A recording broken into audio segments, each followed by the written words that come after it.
Last 5 से 7 दिन क्या करें, कौन से हमारे दिमाग की स्किल्स तेज होनी चाहिए ताकि हमारा एग्जाम बेस्ट जाए। ध्यान से सुनिएगा, 5 स्किल चाहिए होती हैं जेईई एडवांस में, वो आपकी तेज होनी चाहिए। लास्ट के 7 दिन, जैसे अपन कहते हैं ना शार्प करनी चाहिए नाइफ की एज को, बिल्कुल वैसे ही लास्ट के 5 दिन आपको इन स्किल्स को तेज करना है। ध्यान से सुनिएगा कौन कौन सी आपकी स्किल्स होनी चाहिए। जाहिर सी बात, हमारी कैलकुलेशन तेज होनी चाहिए, हमारी वर्ड्स पर मिनट की स्पीड तेज होनी चाहिए, हमारी इंटरमिक्सिंग ऑफ कॉन्सेप्ट्स की कैपेबिलिटी होनी चाहिए, हमारी डिफरेंट कॉन्सेप्ट्स पे स्विच करने की कैपेबिलिटी होनी चाहिए रफ्तार में, क्योंकि नए नए सवाल आने वाले हैं। और लास्ट 5वीं है मेमोरी। कौन सी? मेमोरी। फिर से रिपीट करता हूं, पीछे आपको दिखाई भी देता रहेगा, ध्यान से सुनिएगा। सबसे पहली बात है कैलकुलेशन। कैलकुलेशन तेज हुए बिना जेईई एडवांस क्लियर होना संभव नहीं है, यानी कि कैलकुलेशन तेज करने के लिए क्या करें, ध्यान सुनो। लास्ट 5 से 7 दिन अगर बचे हैं तो अपने को ये सारी पांचों एक्टिविटी अपनी बहुत अच्छी होनी चाहिए। सबसे पहली चीज कैलकुलेशन। कैलकुलेशन कुछ मत करो, जेईई एडवांस के जो प्रीवियस ईयर के सवाल हैं उनकी जब भी टाइम मिला आधे घंटे अपने को इस स्किल को तेज करना है, तो क्या करें, जेईई एडवांस के प्रीवियस ईयर के जो भी सवाल हैं उनकी सिर्फ सॉल्यूशन देखो और उनकी कैलकुलेशन सॉल्व करो। टफ वाली, कौन सी वाली? टफ वाली। आधे घंटे क्या करना है भैया, मुझे मेरी कैलकुलेशन स्किल तेज करनी है, तो मैं क्या करूंगा, मैं भाई कोई भी जेईई एडवांस की अपनी प्रीवियस ईयर के सवाल उठाएंगे, मोशन लर्निंग ऐप से भी आप उठा सकते हो, उनके सॉल्यूशन देखो। क्या देखो? सॉल्यूशन। उनमें कैलकुलेशन होती है, उस कैलकुलेशन को सॉल्व करिए, रफ्तार अपने आप तेज हो जाएगी। टफ कैलकुलेशन की प्रैक्टिस होनी चाहिए। लास्ट 5 से 7 दिन, आप 4 महीने पहले टफ कैलकुलेशन कर लेते थे, पर अगर आखिरी दिन एग्जाम में नहीं कर पाए तो फायदा नहीं होगा, यानी कि हमारी कैलकुलेशन तेज होनी चाहिए। बच्चे गलती क्या करते हैं, लास्ट 5 से 7 दिन से फॉर्मूले रिवाइज करते रहते हैं, सिर्फ फॉर्मूले रिवाइज करते रहते हैं। अरे आपने फॉर्मूले रिवाइज कर लिए, आपने कॉन्सेप्ट अप्लाई भी कर लिया, पर अगर आपकी रफ्तार सॉल्व करने की तेज नहीं है तो फिर सवाल होगा नहीं, आंसर आएगा नहीं, तो फिर नंबर आएंगे नहीं। हाँ सर। दूसरी, वर्ड्स पर मिनट।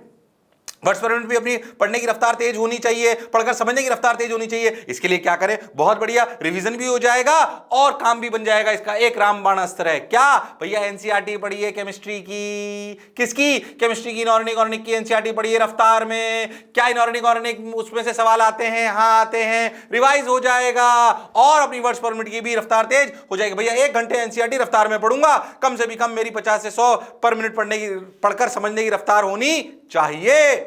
हाँ सर। तीसरी बात क्या है? तीसरी है इंटरमिक्सिंग। क्या चीज? इंटरमिक्सिंग। किस चीज की? भाई अगर आप बहुत ध्यान देखो तो जितने भी सवाल जेईई एडवांस में आते हैं वो डायरेक्ट एक कॉन्सेप्ट पे आए, कोई जरूरी नहीं है। हो सकता है वो प्योर रोलिंग के साथ आपको डाइपोल मिला दे, हो सकता है कि वो फ्लूइड के साथ कहीं दूसरी कोई सर्कुलर मोशन का सवाल को घुसा दे। हाँ ऐसा हो सकता है। मैक्सिमम हो सकता है कि कोऑर्डिनेट में कहीं क्वाड्रेटिक घुसा दे, बहुत सारी चीजें हो सकती है। तो हमारी इंटरमिक्सिंग की जो स्किल्स होनी चाहिए, तो मैं आपसे बोलूं कम से कम आधे से 1 घंटे। अगर आपने 44 इयर्स की बुक्स करी हो तो उसमें मिसलेनियस सवाल होते हैं। क्या होते हैं? मिसलेनियस। मिसलेनियस मतलब जो इंटरमिक्सिंग वाले कुछ सवाल वो होते हैं जो स्पेसिफिकली किसी पर्टिकुलर टॉपिक से आते हैं, कुछ होते हैं जो मिसलेनियस आए हुए होते हैं। मिसलेनियस सवालों को सॉल्व करना है जिनमें ज्यादा कॉन्सेप्ट वाले सवाल आते हो, यानी कि मल्टीपल कॉन्सेप्ट वाले सवाल आते हो, जिसमें मल्टीपल कॉन्सेप्ट लग रहे हो, वो वाले सवाल अपने को करने हैं। हाँ सर। एक और बात, मेमोरी। मेमोरी में तो आपको सब कुछ याद होना चाहिए। इस जगह वो आता है जनरली बच्चा 7 दिन करता रहता है। मेमोरी मतलब सारे फॉर्मूले याद होने चाहिए। तो जो भी शॉर्ट नोट्स बनाए हो, अगर मोशनाइट सुन रहे हैं तो आपको फॉर्मूला बुकलेट मिली होगी, उस फॉर्मूला बुकलेट को रिवाइज कर लीजिए,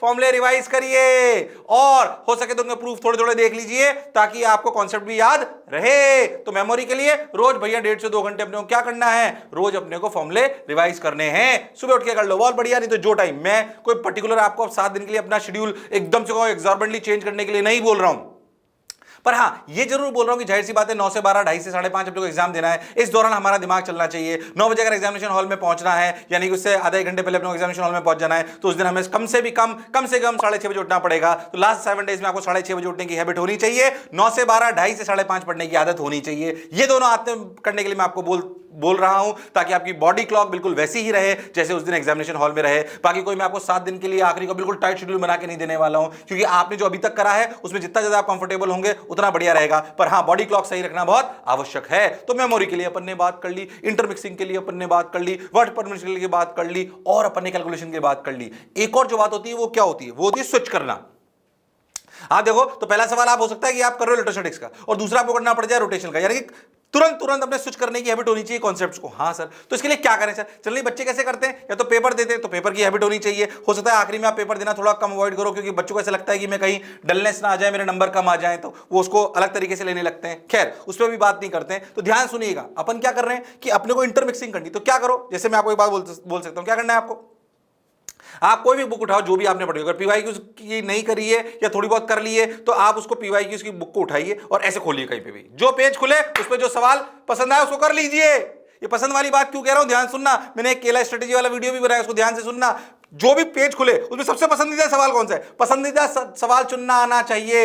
ये एग्जाम सही बताऊं, सही चुनाव से ज्यादा इस बात का है कि क्या जीवन में नहीं करना है, ये आपको पता होना चाहिए। अगर गलत सवाल, अगर खराब केले हटा दिए और सही को ढूंढ लिया तो आप पक्के से फायदे में चले जाओगे, ये बात याद रखना। हाँ, तो गलत चुनावों को हटाने का भी एक प्रक्रिया है। तो आपको क्या करना, कोई बुक खोली ऐसे कर लो, नहीं तो आप जैसे मान लीजिए अगर मोशन लर्निंग ऐप आपके पास है तो उसमें युद्धाभ्यास है, उसमें कोई भी पेपर क्रिएट कर लीजिए, मल्टीपल टॉपिक सेलेक्ट करके जो भी मन में टक टक टक टक टक और बोल लीजिए मुझे मीडियम और टफ सवाल चाहिए, 10 सवालों का बटन दबाया, पेपर आ गया, मल्टीपल शिफ्ट हो रहा उसमें तुरंत अपना क्या कॉन्सेप्ट। तो इन 5 चीजों को क्लैरिटी से समझ में आना चाहिए। क्या ध्यान समझें, ये पांचों स्किल आपको एसजे एडवांस के लिए चाहिए होंगी। क्या क्या कैलकुलेशन चाहिए होगी, वर्ड्स पर मिनट पढ़कर समझने की रफ्तार तेज होनी चाहिए, मेमोरी आपकी अच्छी, आपको सारे फॉर्मूले याद होने चाहिए, इंटरमिक्सिंग ऑफ कॉन्सेप्ट्स एक सवाल में आपको लगाने आने चाहिए, और चौथा आपको शिफ्टिंग ऑफ कॉन्सेप्ट्स लगातार आना चाहिए। ये लास्ट वाली दोनों चीजें थोड़ी एक जैसी लगती है पर वो अलग अलग है। एक सवाल में 2-3 कॉन्सेप्ट और अगले एक सवाल को कर अगले कॉन्सेप्ट पे दूसरे सवाल में शिफ्ट होना, ये काबिलियत है। दोनों थोड़ी अलग स्किल्स हैं। आप प्रैक्टिस करोगे तो आपको ये बात समझ में आ जाएगी। क्या ये आखिरी के 7 दिनों में याद रखोगे, बॉडी क्लॉक को मेंटेन करोगे, घबराओगे बिल्कुल नहीं?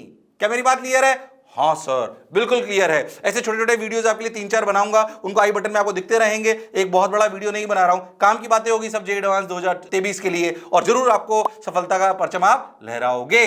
मुझे सुनने के लिए बहुत बहुत धन्यवाद। Thank you.